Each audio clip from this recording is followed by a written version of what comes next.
বিরতির পর স্বাগত। প্রাক্তন প্রধানমন্ত্রী ইন্দিরা গান্ধীকে ঠাকুমা কটাক্ষ করার জের প্রতিবাদের ঝড় উঠল রাজস্থান বিধানসভায়, যার পর সাসপেন্ড হতে হলো 6 কংগ্রেস বিধায়ককে।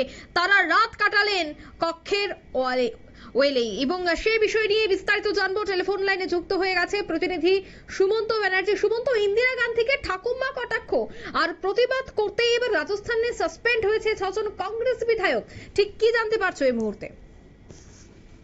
দেখো, গতকাল এই ঘটনাটি ঘটেছে, যেখানে রাজস্থান বিধানসভা রীতিমতো উত্তপ্ত হয়ে উঠেছিল এই দুই দলের যে বিধায়কদের মধ্যে বাদ বিতণ্ডা। তার মধ্যে প্রাক্তন প্রধানমন্ত্রী ইন্দিরা গান্ধী, তাকে ঠাকুমা কটাক্ষ করেছিলেন বিজেপি বিধায়করা, এমনটাই অভিযোগ।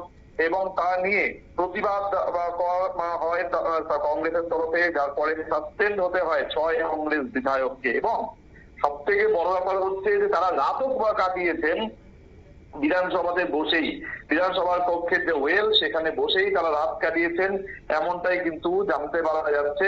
এবং তোমাকে জানিয়ে রাখবো যে কোয়েশ্চেন আওয়ার, সেই কোয়েশ্চেন আওয়ার রাজ্যের সামাজিক ন্যায় এবং ক্ষমতায়ন মন্ত্রী অবিনাশ গেহলট বিরোধীদের কটাক্ষ করে বলেছিলেন যে 2023-24 অর্থবর্ষের বাজেটেও প্রতিবারের মতো আপনারা একটা প্রকল্পের নামকরণ করেছেন আপনাদের ঠাকুমা ইন্দিরা গান্ধীর নামে। এই ঠাকুমা শব্দটি যেই মুহূর্তে ইউজ করা হয় সেই মুহূর্তেই কিন্তু প্রতিবাদ করতে থাকেন কংগ্রেস এবং বিরোধী নেতা টিকারাম জুলি। তিনি সঙ্গে সঙ্গে দাবি করেন যে দেশের প্রাক্তন প্রধানমন্ত্রীর নামের সঙ্গে একটা অনুপযুক্ত শব্দ প্রয়োগ করার জন্য সেই কথাটিকে যেন রেকর্ড থেকে বাদ দেওয়া হয়। সেই সময় অন্য কংগ্রেস বিধায়করা ওয়েলে নেমে প্রতিবাদে স্লোগান দিতে থাকেন। এবং তোমাকে জানিয়ে রাখবো যে প্রথম 8 ঘন্টার জন্য অধিবেশন মুলতুবিও রাখা হয়েছিল, পরে তা বাড়িয়ে বিকেল 4টে পর্যন্ত করে দেওয়া হয়। তারপরে নতুন করে যখন অধিবেশন শুরু হয় সেই সময় সরকার তরফে মুখ্য সচেতক যোগেশ্বর গার্গ তিনি বলেন যে বিরোধীরা নিজেদের সীমানা অতিক্রম করে গিয়েছে, যেভাবে স্পিকারের দিকে তারা ফিরে গিয়েছেন তা নিন্দনীয় এবং তার শাস্তিযোগ্য অপরাধ। এবং সেই সময় তিনি প্রস্তাব দেন যেন ওই 6 বিধায়ককে সাসপেন্ড করা হয়। এরপরই তার প্রতিবাদ করে কংগ্রেস নেতা টিকারাম বলেন যে অবিনাশ গেহলট সম্মানীয় নেত্রী ইন্দিরা গান্ধীকে নিয়ে যে নিজের জীবন উৎসর্গ করেছিলেন দেশের জন্য, তাকে নিয়ে কটু মন্তব্য করেছেন এবং তার জন্য তাদের বিধায়ককে সাসপেন্ড করতে হয়েছে। এর থেকেই বোঝা যায় যে বিজেপি কেবল এক নায়কের মেজাজেই কাজ করতে চাইছে এবং রাজ্যপালের ভাষণের জবাবে বিরোধী দলনেতাকে ভাষণ দিতে না দেওয়া এবং এখন রাজ্য যে কংগ্রেস সভাপতি সেই 6 জন বিধায়ককে বরখাস্ত করা বিজেপির বিরোধীদের কণ্ঠস্বর দমন করার মানসিকতাকেই প্রতিফলিত করে।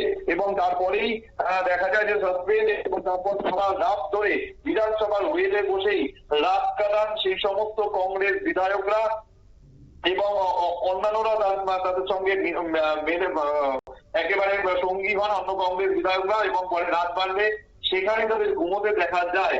দেখো, এই যে কংগ্রেস বিজেপির মধ্যে এই লড়াই, সেই লড়াইয়ে এই যে ছবি দেখা গেল যে সারা রাত বিধানসভার ওয়েলেই রাত কাটালেন এই সমস্ত কংগ্রেস বিধায়করা, তা কিন্তু এক প্রকার নজিরবিহীন ঘটনা বলেই মনে করা হচ্ছে। অতীতে এই ধরনের ঘটনা হয়েছিল কিনা অন্তত বা কেউ মনে করতে পারছেন না।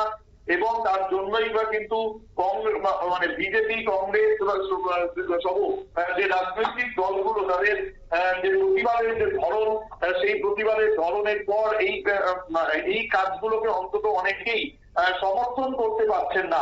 সুতরাং যে ছবি ধরা পড়লো যে সারা রাত ধরে এবার সেখানে থাকলেন তারা, তাদের লাভের লাভ কি হলো সেটা কিন্তু এখনো পর্যন্ত স্পষ্ট নয়। তবে একটা জিনিস স্পষ্ট যে একদিকে যেমন বিজেপির তরফে যে কাজটা করা হয়েছে, দেশের প্রথম মহিলা প্রধানমন্ত্রী যে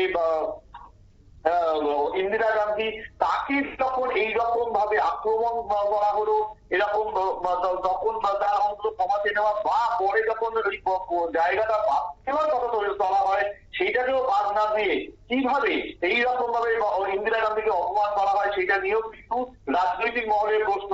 এখানেই কিন্তু বিজেপি যে বিধায়করা বিজেপির যে কালচার সেটাকে নিয়ে অনেকেই প্রশ্ন তুলছেন।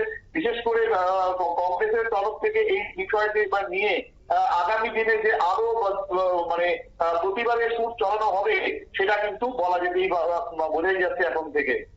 অঙ্কিতা, ধন্যবাদ সুমন্ত। অর্থাৎ রাজস্থান বিধানসভায় কিন্তু তুমুল হট্টগোল এবং সেই হট্টগোলের মধ্যেই কিন্তু দেখা গেল 6 জন বিধায়ককে সাসপেন্ড করে দেওয়া হয়েছে। প্রাক্তন প্রধানমন্ত্রী ইন্দিরা গান্ধীকে ঠাকুমা কটাক্ষের জেরেই কিন্তু যত বিপত্তি এবং জানা গেছে যে 6 জন বিধায়ককে কিন্তু সেখানে সাসপেন্ড করে দেওয়া হয়েছে। তারা রাত কাটালেন কক্ষের ওয়েলেই। সব মিলিয়ে শুক্রবার দিনভর নাটকের সাক্ষী হলো রাজস্থান বিধানসভা। নিয়ে নিচ্ছে ছোট্ট একটি বিজ্ঞাপন বিরতি, খুব দ্রুত ফিরে আসি।